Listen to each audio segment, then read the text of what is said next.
Om Namo Bhagavate Ramakrishnaya.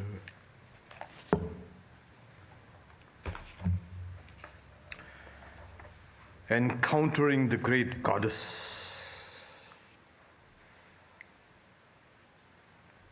We have the first idea that it must be somewhere far. And we've got to go a long distance. But life itself is an act of encounter. Every mode of living is a mode of encounter. We do encounter that great goddess on various levels.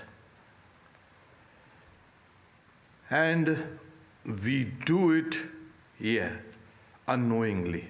But the goddess knows. And seen from the side of the goddess, it's goddess that's encountering us. What is a goddess? That old divine feminine who looks after the birth and death, the cyclic nature of life. That was the old worship, ancient worship.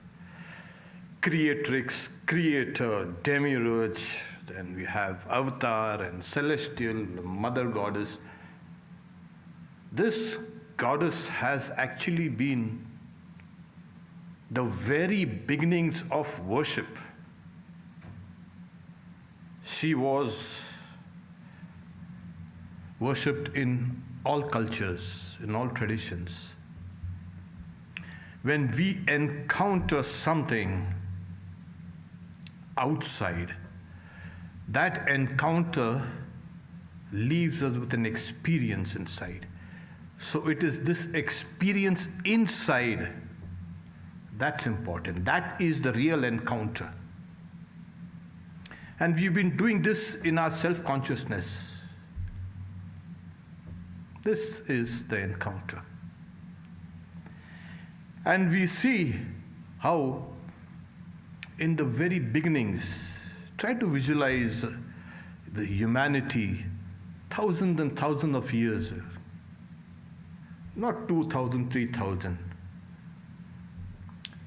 50,000, 60,000, maybe 1,000,000 years ago. They were there, and when they used to see the dawn and the sunrise and the volcanoes and the earthquakes and the various forces of nature and thunder and lightning, they must have been kind of dizzy with all these encounters. Inexplicable. One thing they knew, that all these forces of nature were extremely powerful, and what they did was, as human nature is, they started personalizing all these forces of nature. Inevitably, that's the human mind. And what do we find?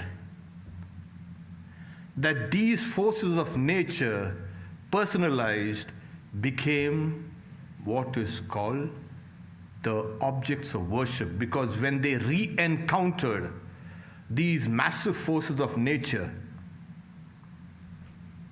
they had to be propitiated so that these forces will not harm them. And at the same time, they also encountered disease, death, the uncertainties of life, predators and preys, and you can say everything that's internal. So both internally and externally, we have been encountering the forces. And this was the beginning of religion. People say, when did religion begin? Religion began with these encounters. That was the first worship. Religion began with the worship of nature. And we see this gradual evolution from the fetishism to the shamanism to the totemism, gradually getting higher and higher and higher ideas about nature. So these were the beginnings, these encounters. And as they began venerating all these various forces as deities, as gods and goddesses, and innumerable things. And we have not only them, we have elves, and we have nymphs, and we have these forest spirits. We have everywhere. Everywhere these guys were there sitting around, waiting for us to encounter us. And we used to get frightened, or we used to kind of get, you can say, worshipful regarding to them. So these forces of nature were then propitiated. Now there comes a time in the evolution of human religious instincts. Swami Vivekananda says that unity in variety is a plan of creation. It is inevitable that there was a time when sages, they saw these innumerable gods and goddesses, and they wanted to find the unity. And that was one of the major steps in religious development. They abstracted all the qualities of all the gods and the goddesses, and they made one meta-goddess. As simple as that. It's like we are all human beings, individuals. We have our own differences, and yet we are part of humanity. Why can't we see that? And in this long tradition, humanity has been criticized for all this superstitions and idolatry and paganism. What? Why should one coat fit all? In Hinduism, we have 3.3 billion gods and goddesses. And somebody took the trouble of counting all these various gods. And it's important that we recognize the diversity. If we don't recognize the diversity, we will not recognize the unity. And the other side of the human genius was these sages. You find they have found the unity, like we find the unity amongst all individuals. Yeah, we are individuals, we are separate, and yet we are part of the whole. So this was the beginning of the meta-goddess, the great Devi, the Mahadevi. And you find this goddess has been worshipped from the earliest times. And not only that, they had all the various gods and goddesses merging into her and emerging from her. In all these various books on the goddess, we find that either she is the result of the various powers of the gods and goddesses, they push forth their powers, and that coalesces and becomes a great Devi. Or we have innumerable goddesses emerging from her. Merging and emerging. This has been one part of this mighty tradition of mother worship. Why mother? Yes, because the highest point in the worship of the feminine is the mother. The Swami Vivekananda says, I believe there is a great power that thinks of itself as feminine and called mother. So here we have, this was when Sister Nivedita, she asked him about what Kali is. So this was that great, you can say, goddess. Now we have her. And it was not only in certain pockets of cultures, world cultures, that gave rise to this idea of a goddess and the mother. It was all pervading. Because the human mind, as it's evolving, saw that there is a need for a protectress. And this was speaking. So when you say encounter, what do we mean by encounter? Yes, there are some encounters that leave us so depleted, impoverished, that some encounters leaves us enriched. And you meet somebody and you feel, oh God, I wish I could run away from here. Yeah. Yak, talking nonsense, oh my God. There are some leaves you miserable, there are some encounters that leave you happy. Why? But at the same time, there is one thing that is common to all encounters. We come away with knowledge, with an experience. This person is lousy, I'll avoid that person. Yeah, you know now. So this has been the human experience. And we see that the encounters depend on one's sensitivity, one's sensibility. Imagine a bull in a china shop. Can you imagine that? Yeah. The bull doesn't know anything about China. They go and smash things up. Or you have somebody who does not know art at all, and he goes to an art gallery. What does that person see? Nothing. Saying, why do people pay so much for such things? I could have done better. So this same world is encountered by different people differently, and that depends on one's sensibility, one's sensitivity. So this same world is miserable, is suffering, unhappy, everything. But to a musician, that musician will encounter this world from that level.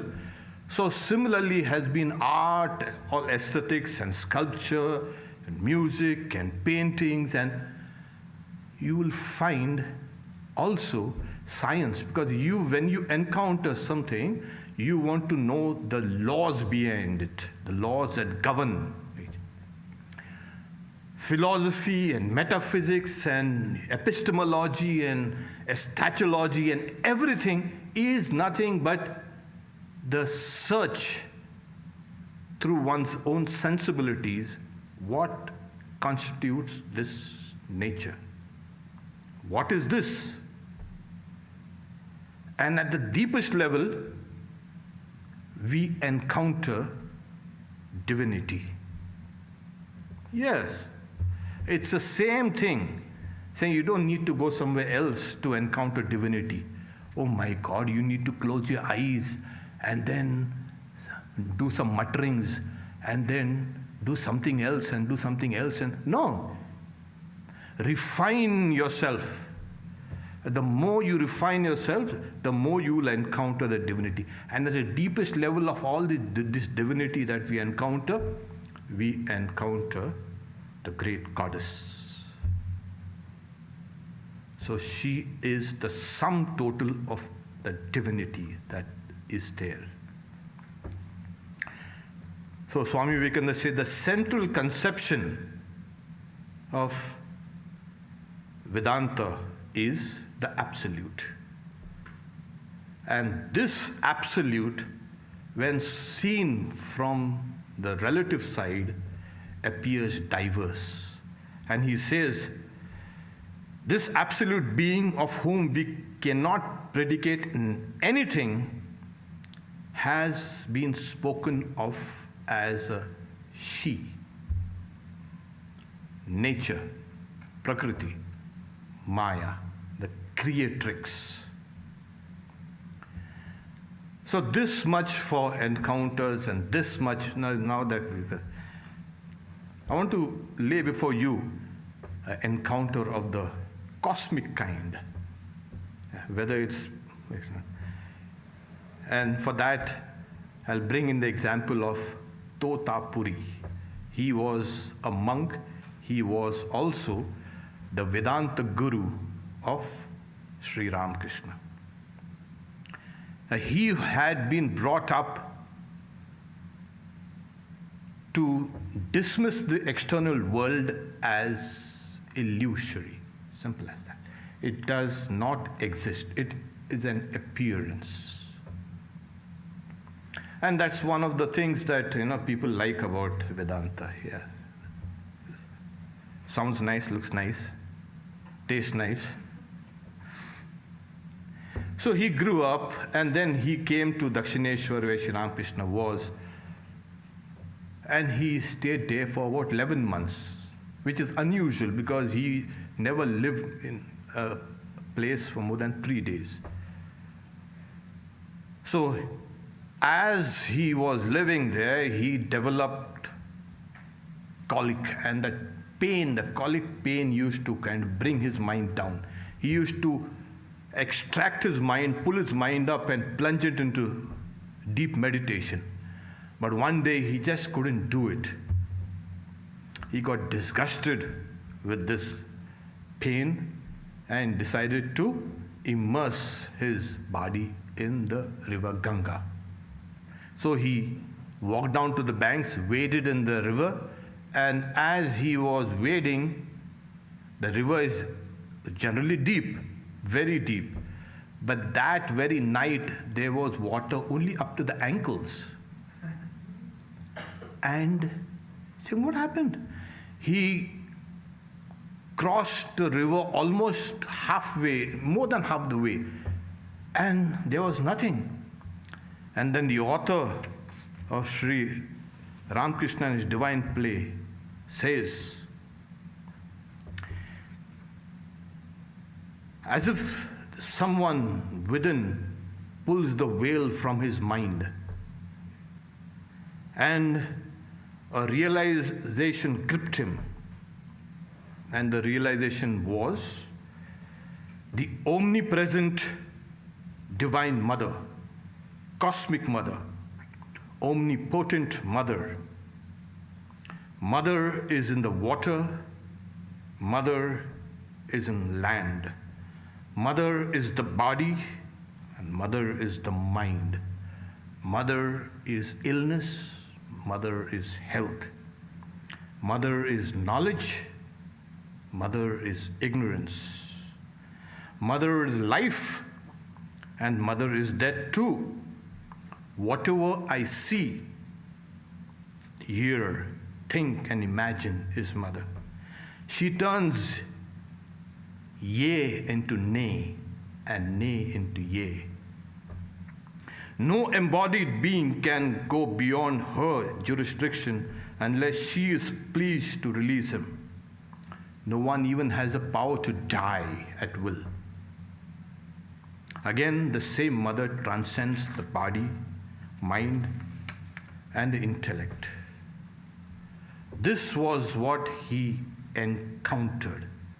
So he saw the whole of nature which he had dismissed as illusory was the reality called the mother. And that whole place was lit up with the mother. As you said, mothers in the water, mothers in the land, mothers in the trees, everywhere. So he waded back. He waded back and then he came to the shore. He again fed the fire, the dhuni fire, the fire that the yogis used to sit down and meditate in front of. And he meditated. His heart was at peace. There was no pain. And he kept on singing the mother's praises. This was his encounter, massive kind, with the cosmic, because he saw the cosmic form of the mother. Sri Ramakrishna, he began his, as I say, his spiritual practices as a priest, worshipping the image of the Divine Mother as Kali.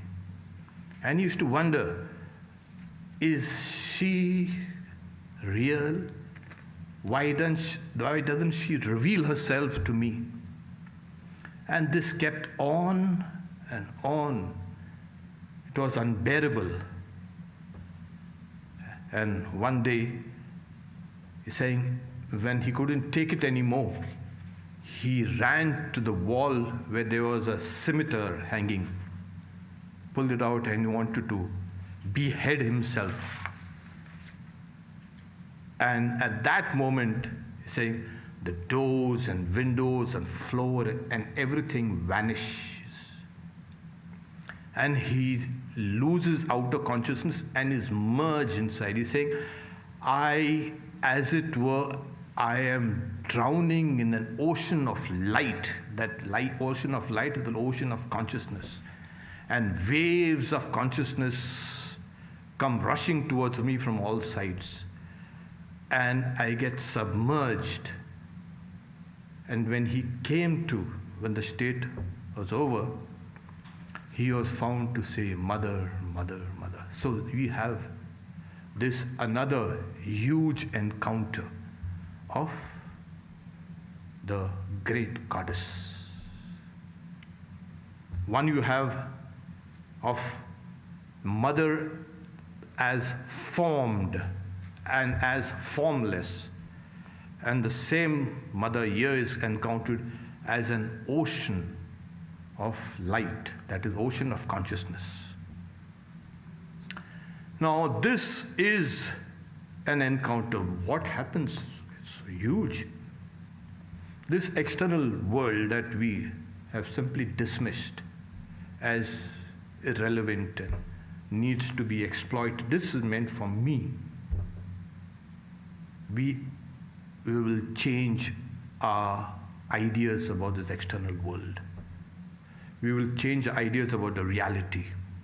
Swami Vivekananda himself is saying, how I hated Kali and all her ways, Divine One. And that was my 6 years fight. Yeah. And finally, Ramakrishna Paramahamsa made me over to her. And I know she guides me in everything. And it started, he was a young man and the whole family was thrown out of the ancestral house. They were homeless. He was starving and he was going around, even looking for employment. He wasn't getting any employment. So he said, why don't I go to my guru? He can do something. He intercede for me on my behalf to the mother. So he goes, he's saying, all your troubles are because you do not accept my mother. What you can do is, today is Tuesday, you can go to her and tell her. And then he waited till dusk, and when it was time, he goes to the temple He was in a high spiritual state and he felt his limbs numb. He walks kind of like an automaton to the temple slowly. And instead of encountering an image made of stone, he saw that image alive, consciousness. I remember a few years ago, I was there and I was standing there in front of that same image of Kali. And I was running through this whole episode and the other episodes also. That which was appearing is appearing as a stone image to me. It's a beautiful image. Of course, it looks so live. But that very image was encountered as living and conscious. And when Swami Vivekananda goes inside, she's smiling, she's blissful, as if she's waiting for him, waiting for the encounter. And then he goes, his heart was full of bliss. He's saying everything else, the whole universe vanishes. And then he prostrates himself in front of the deity and says, Mother, I want knowledge, I want renunciation, I want devotion, I want an uninterrupted vision of thee. His heart was full of bliss. He returns from there. His master, his guru was waiting for him. Did you tell the Divine Mother your needs, your mundane needs? Oh, I forgot. He sends him back. He returns again to the temple and again the same scene is repeated. He forgets everything. He returns, his master sends him for the third time. Wait, you should control yourself a bit, my boy, he's saying, and tell mother what you need. And the third time also, then he went there, he saw the mother, he felt so ashamed, saying, I don't want anything. I just want to see you all the time. That is this encounter. Now, of course, he had the vision of the cosmic form of the mother and dancing mad with joy. Come, mother, come. He had the huge vision of Kali as the Divine Mother. But that's for another day. I think we had enough of these cosmic encounters.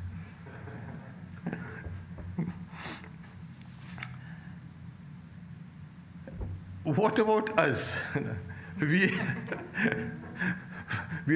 going to have some encounters. We actually encounter ourselves. If you notice, when we encounter the world, actually we encounter ourselves. The primary encounter is ourselves, our own self. It is through this self that we see this external world, experience it, and interpret it according to this me here.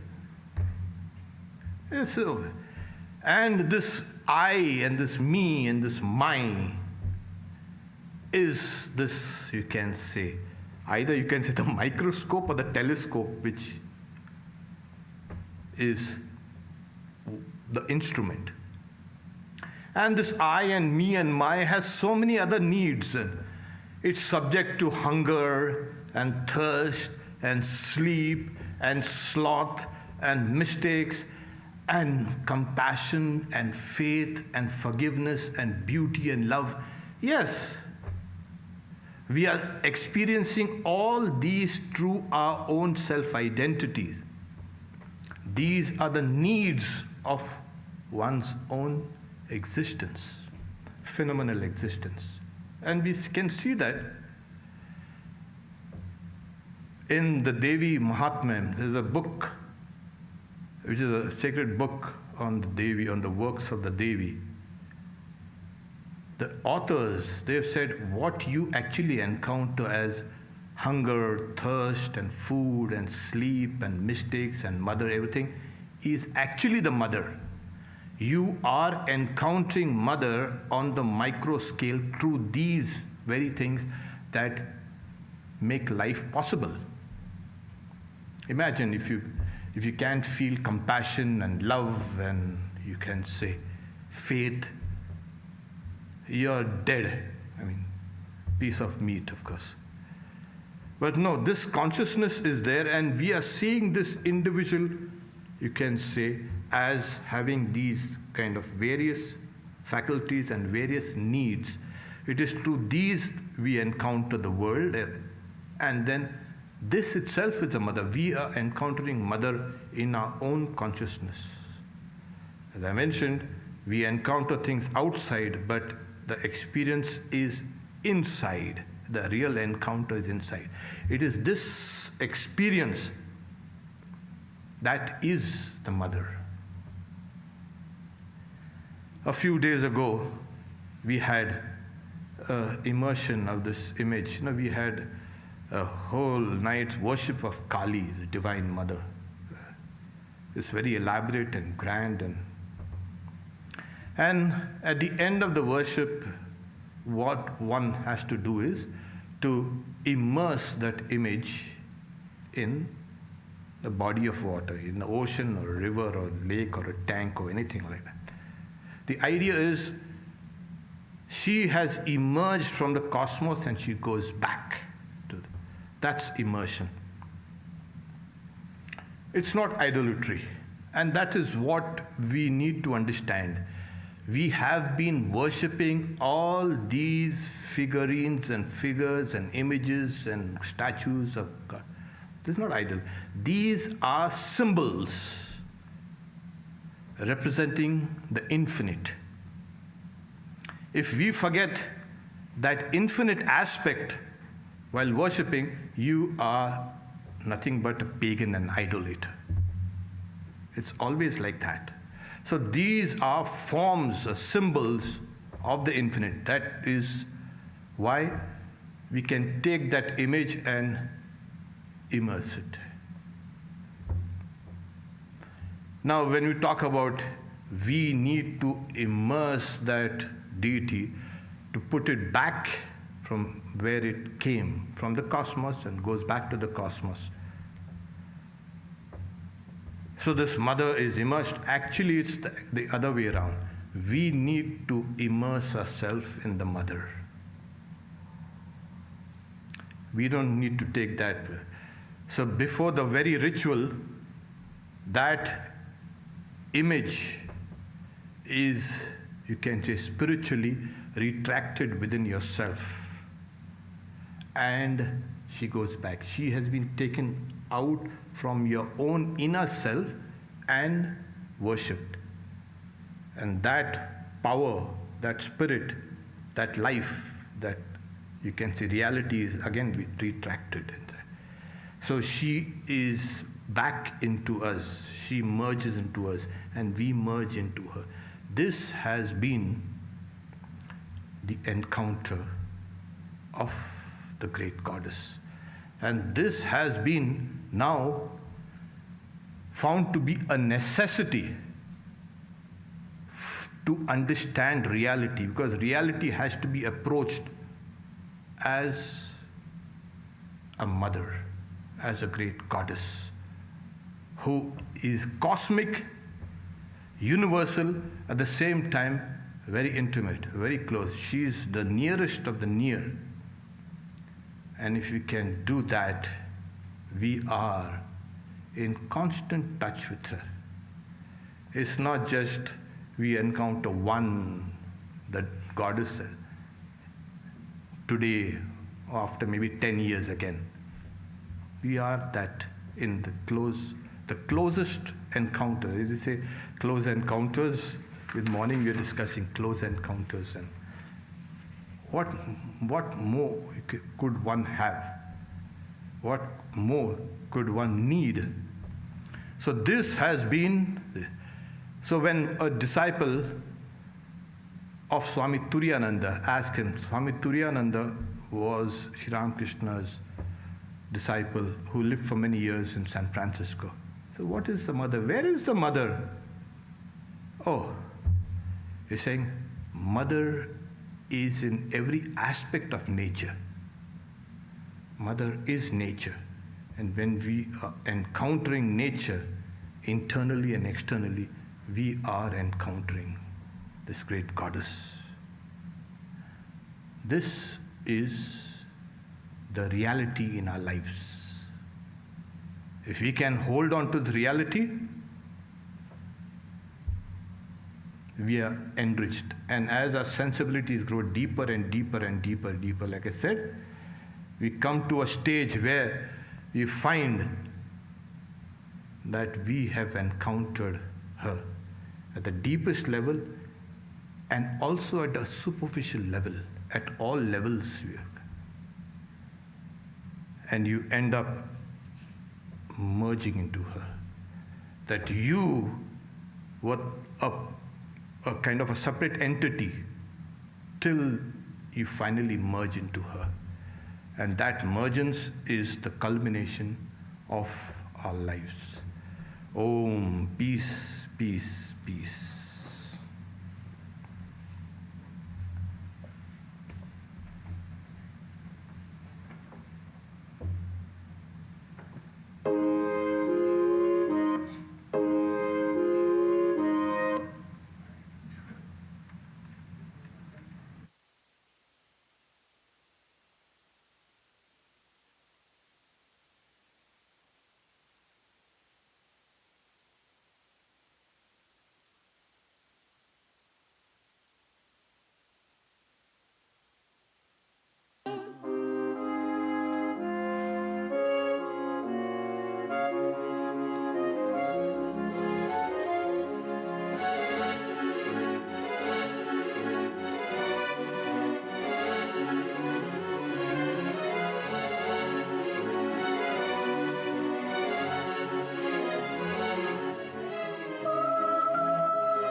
You want to make the announcements? Next week, Swami Mahayogananda will be speaking on making friends with death. And Thanksgiving is coming up, so we wish everyone a grateful Thanksgiving, and we express our gratitude to you. And although Thanksgiving is ordinarily a holiday, but Swami Satyamayananda will be giving his Bhagavad Gita class on Thursday evening. He has two very regular classes. Every Thursday is Bhagavad Gita, and every Saturday at 10 is meditation. Currently the series is on japa and mantra, so please join him for those classes. Questions? Yeah. Are there questions? Anyone likes to ask a question?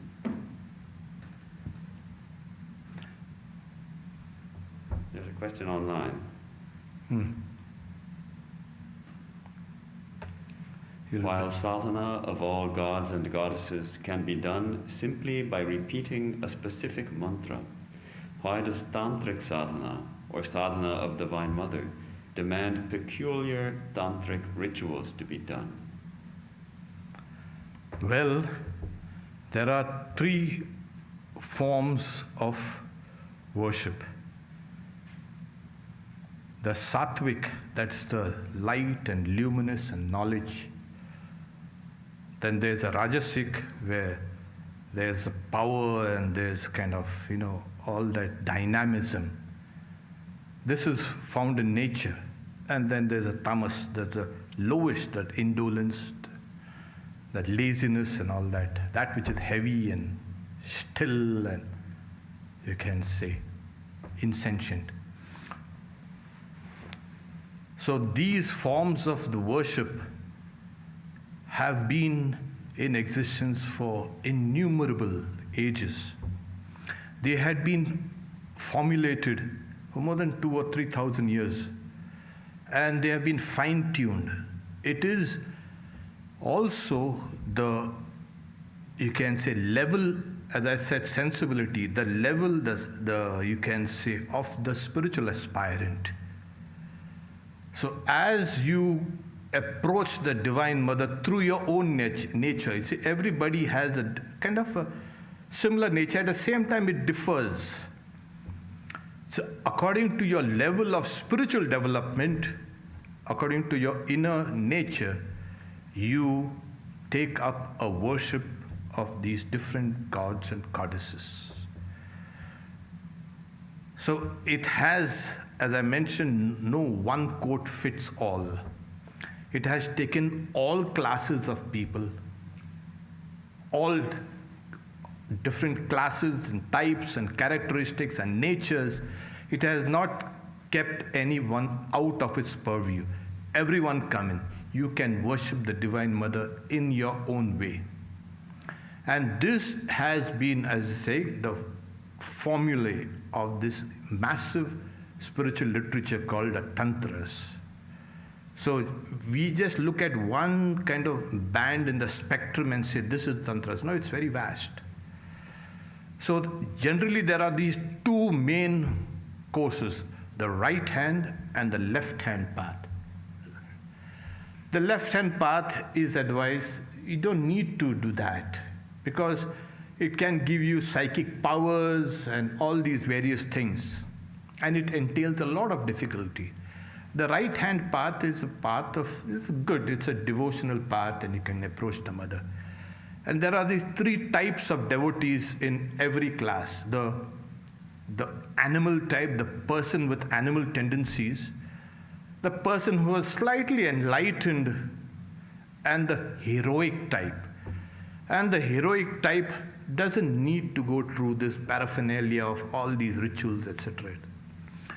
So what you find in the Tantras is just nothing but a collection of all the various practices that people have been doing to worship the Divine Mother. With the advent of Sri Ramakrishna, you find him that you can approach the same goddess as a child approaches the mother. And that's the most purest way. So you approach her as a child, and then your worship becomes simple and easy. And when you're talking about the great goddess, she is the goddess from where all the other gods and goddesses emerge, as I had mentioned before.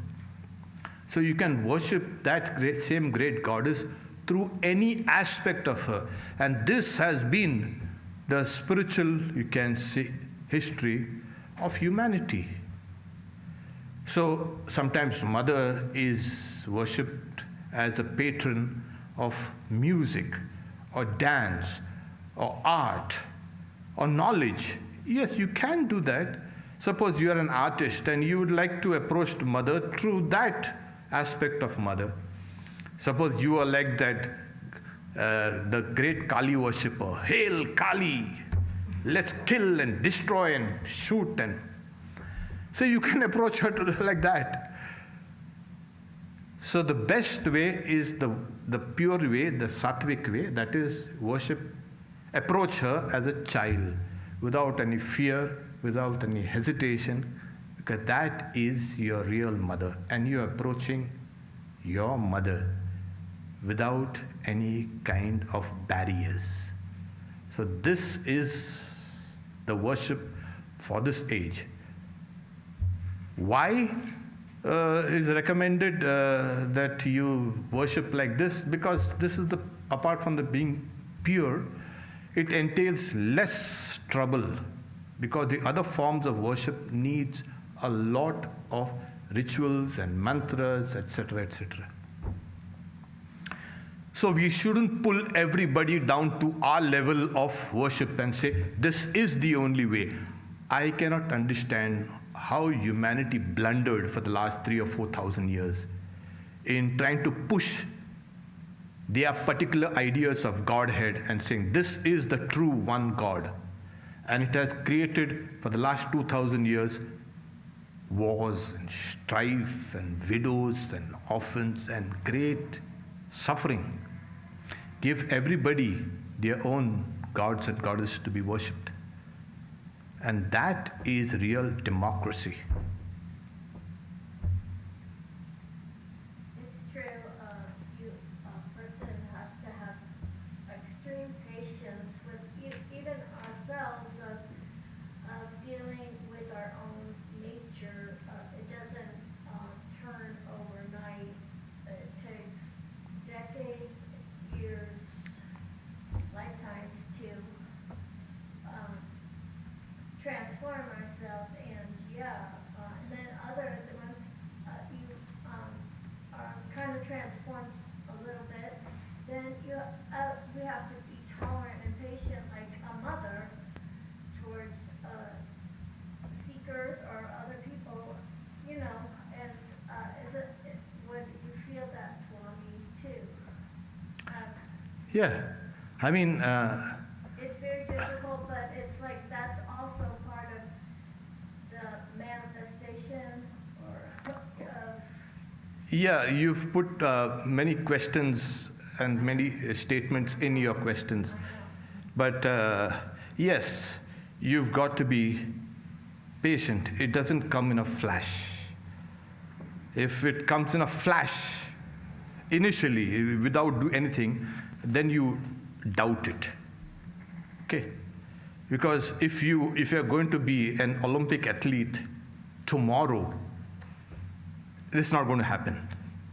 You've got to put in years and years and years to get established in it and then get that medal, whatever. So in spiritual life also, it needs... The biggest obstacle is ourselves. As I mentioned, we look at this world through our own sense of identity. And it is this identity that needs to be transformed. Once you can do that, so who's going to do that? You. Because the illusions that you have built around yourself needs to be broken by you. And as you begin, you find grace descending on you. Like Sri Ramakrishna said, you take one step towards God, God takes 10 steps towards you. So here you are not alone, but you must begin the journey. You have to undo what you have done yourself. And when you can do that, so does it happen in one day? Well, no, it doesn't happen in one day. If it happens, that is not going to get established in your character. You got it? It'll come like a breeze and go like a breeze.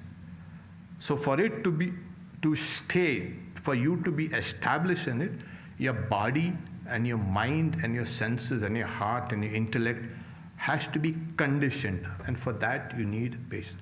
Otherwise, everybody would be kind of walking around and saying, yeah, I've realized Brahman, I realized this, and yeah. So you can go to a kind of a shopping mall and say, give me one realization today. And then there are some guys who also say, you pay me $1,000 and I'll give you an instant realization. The moment you hear claims like this, doubt it. Anyone who claims that they can do things for you, doubt it. In spiritual life, you got to do things yourself. And you know what? As you are patient, you're progressing, there's a joy of self-discovery. You are breaking your own small illusions. And slowly, the light will pour in. And you'll get more and more strength. And then you pick up the pace, and then it becomes very easy. And then you look back and said, oh, that's what it is. You will never say that I spent 10 years or 5 years or 20 years, I wasted it. No. That was part of your growth. So spiritual life is like that. And your second part of the question, yes, you know, the great goddess, she throws her Maya, her cosmic illusion. And how she throws it? She just wills it. Imagine, like, if I will something, yeah, let me drink some water, and I go out and get a water and get a glass of water and fill it up and drink it. It entails so much problems. Even if I express a wish.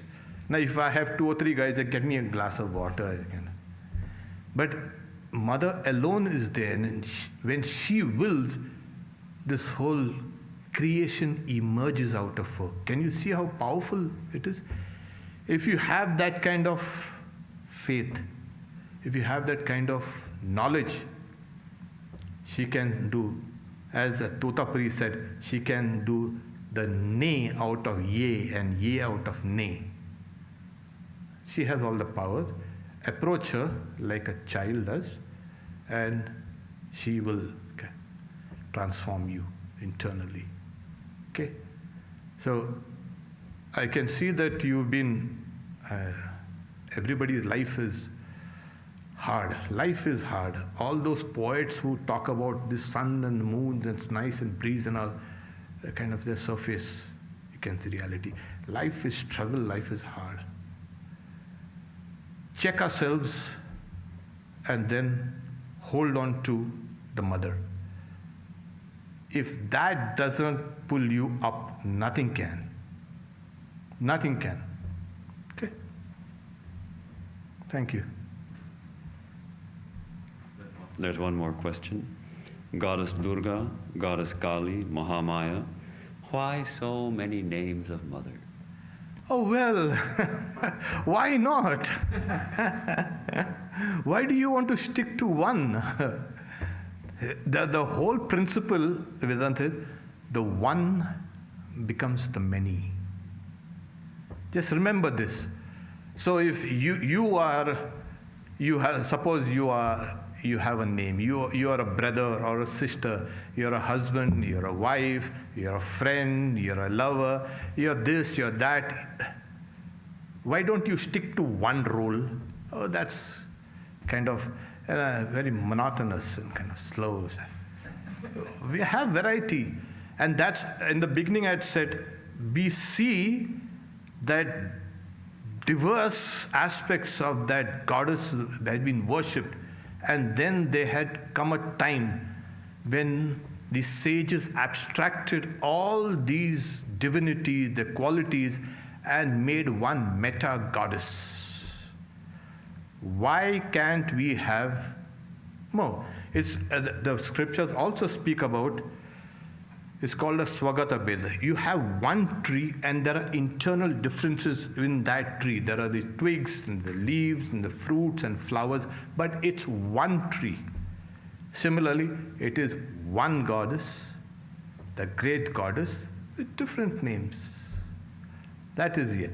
So this is, and it also should not, you can say, make us stick to one and say this is the only one. No.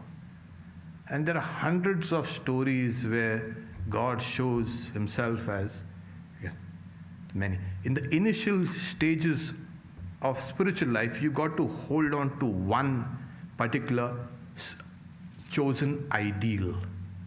This is necessary. If you are worshipping Christ or a Buddha, hold on to that initially.